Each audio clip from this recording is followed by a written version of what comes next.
Al hayalu la yukti illa khair. Apa? La yukti illa khair. Malu itu tidak akan mendatangkan apapun kecuali kebaikan. Kan? Ya. Dengan tema di kelas 10, kelas 11 materi ini sudah sering atau sudah terlewati lah beberapa waktu yang lalu, beberapa pekan yang lalu tentang malu. Ya. Malunya seorang muslim itu seperti apa? Ada di beberapa hadis, misalnya salah satunya kalau kita di kelas 10, kelas 11 pas kebetulan semester 2 ini minggu pertama sama, ada materi yang sama. Inna mimma atrokan nas min kalam yang dua ula. Ada versi lain min kalam dua. Ada yang versi lain min kalam dua ula. Idalam tasfahi fasna masyita. Ya, ada di hadis yang lainnya. Al haya'u minal iman. Ya. Al haya'u minal iman. Malu itu sebagian dari iman. Ada yang di versi lainnya, di hadis yang lainnya, al haya'u la yukti illa khair. Apa? La yukti illa khair. Malu itu tidak akan mendatangkan apapun kecuali kebaikan. Terus apa hubungannya dengan materi kali ini? Ada kalau kita lihat fenomena banyak sekali. Mungkin masa-masa kita semuanya, masa-masa remaja. Kalau kita lihat, kita sebelum nyambung hadis yang pertama tadi sampaikan, kita lihat kalau kita sekolah mungkin di luar, alhamdulillah kita semuanya, kalian semua sekolah di Ar-Rahmah ini atau di lingkup, di pondok yang mungkin lebih terjaga. Tapi ketika kita lihat teman-teman kita seusia kalian atau bahkan yang lebih sepuh sekalipun, berapa banyak yang mereka alhamdulillah misalnya Pak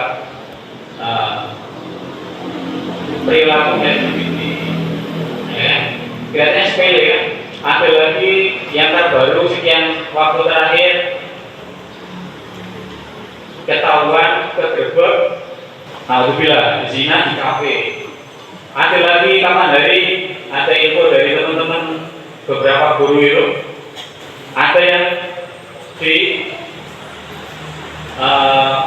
minimarket melakukan alhamdulillah hal-hal yang seolah-olah gak ada malunya kan. Padahal usia-usia yang seharusnya bisa digunakan untuk yang terbaik untuk kejayaan Islam. Apa hubungannya dengan beberapa hadis tadi yang disampaikan? Yang pertama misalnya kita lantas tahifas nama syika. Ada dua versi, kita pakai versi semuanya. Yang pertama, jika kamu tidak malu, berbuat baiklah, beramal solehlah sepuasnya, sebanyak mungkin, gak usah malu. Misalnya saya contohkan, ketika kita sok depan, ada teman yang bojoni, soalin, malu gak ya? Ada anak yang malu, nanti dibilang soalin Ustaz, kalau saya sok depan. Ketika dapat juara misalnya, dipanggil, si A dapat juara, gampang sih gantikan maju, tapi dikasih hadiah kan, bisa sama Ustaz Fahmi atau Ustaz Said atau Ustaz Mawardi, nama ini dipanggil atau nama ini dibawa ke depan. Karena apa? Karena malu misalnya. Maka itu ya, nggak perlu malu. Kalau malu baik, maka sampaikan dan lakukan. Berbuat baiklah dan beramal baik sepuasnya.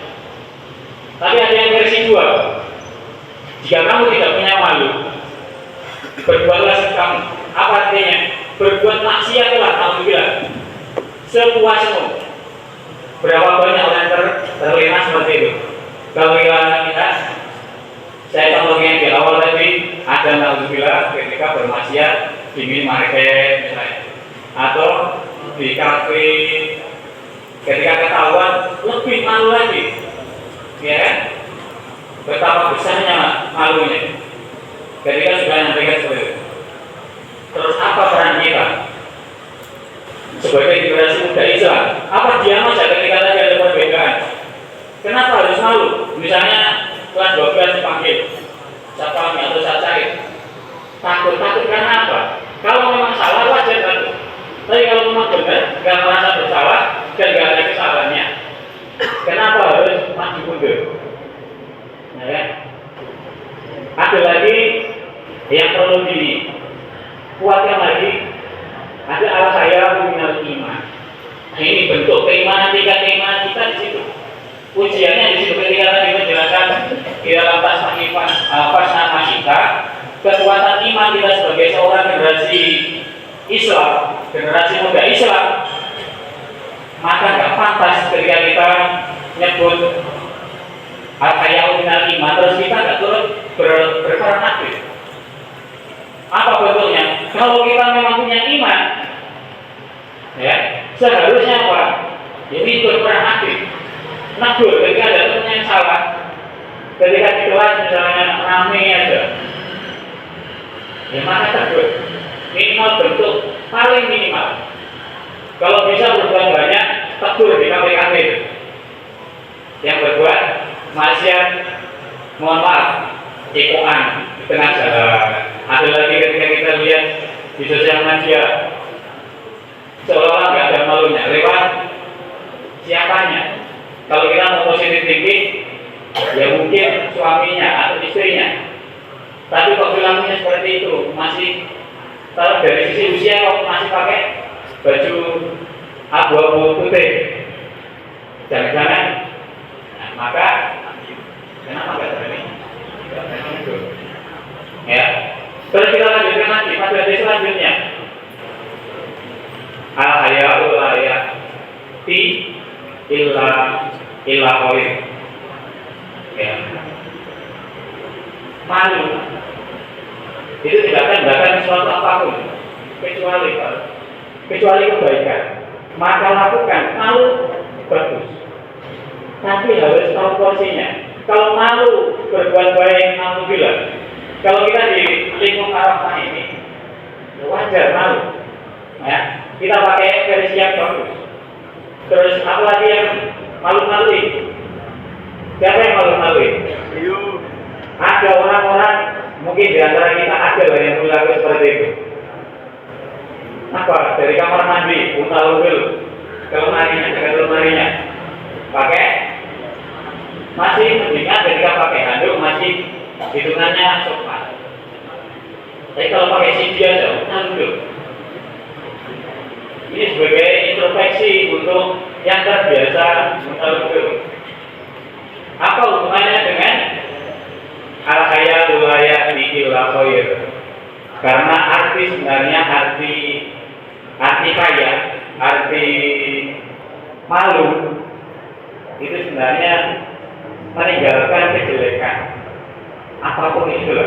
Atau lebih simpelnya lagi, konkretnya lagi, paling sederhana, malu itu menjaga kehormatan kita. Apapun itu, boleh terus nanti. Kalau kita nggak punya malu, coba lihat sini terus. Ada salah satu misalnya, kalau memang kalian nggak punya malu langsung copot, berani nggak? Karena itu kehormatan kita. Ya. Jangan sampai nanti kehormatan kita luntur gara-gara nggak punya malu. Di jalan misalnya mudik-mudik, alhamdulillah. Berapa banyak yang nggak ada malunya kan joget-joget tapi nggak pakai baju. Maka yang paling utama dan terutama biasakan menjaga miliki adab. Serasa saya ulang lagi, idalah tas tapi pasnak masyikah. Itu kunci dari segalanya. Ya. Karena kunci kebahagiaan kita, ketika masih punya kehormatan, ketika sudah tidak punya kehormatan, kita tidak bisa meninggalkan kemaksiatan. Alhamdulillah. Maka tinggal pilih. Semua kalau kita memiliki akal yang sehat, kalau kita memiliki cara pikir yang normal, kalau kita gunakan ayat-ayat Allah, maka ya simpel kan? Tinggal kita pilih di dalam tas masih pakai versi pertama atau versi kedua. Versi kedua ini bukan berarti Allah itu membiarkan atau Nabi Muhammad membiarkan di dalam tas mana masyarakat Jika kamu gak suka atau gak punya malu, lakukan sepuas bukan berarti kita diperbolehkan. Tapi kalau sudah terlanjur malu, seharusnya punya malu. Kalau sudah enggak, jangan-jangan akal sehatnya sudah tidak jelas. Ya mungkin itu kurang lebihnya mohon maaf.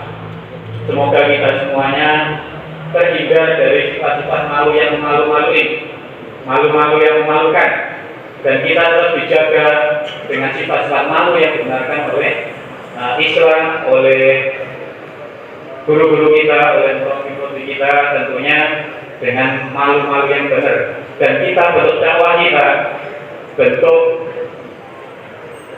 partisipasi kita dalam dakwahkan Islam salah satunya dengan cara memiliki rasa malu yang tinggi dalam banyak kondisi, entah itu malu dalam hal apapun. Yang jelas bentuk salah satu etika dan adab kita memiliki rasa malu terhadap siapapun, tapi tidak malu-maluin. Kalau malu-maluin atau nggak punya malu, itu berarti tidak mampu mengamalkan atau sudah terhindar atau sudah jauh dari norma-norma atau hadis, khususnya yang hadis baru saya sampaikan tadi dalam tasawuf kita. Mungkin itu saja. Assalamualaikum warahmatullahi wabarakatuh. Semoga amal kita diterima oleh Allah SWT, puasa kita juga diterima oleh Allah SWT, dan kita termasuk golongan yang diridhokan oleh surganya Allah Taala. Assalamualaikum warahmatullahi wabarakatuh. Assalamualaikum warahmatullahi wabarakatuh.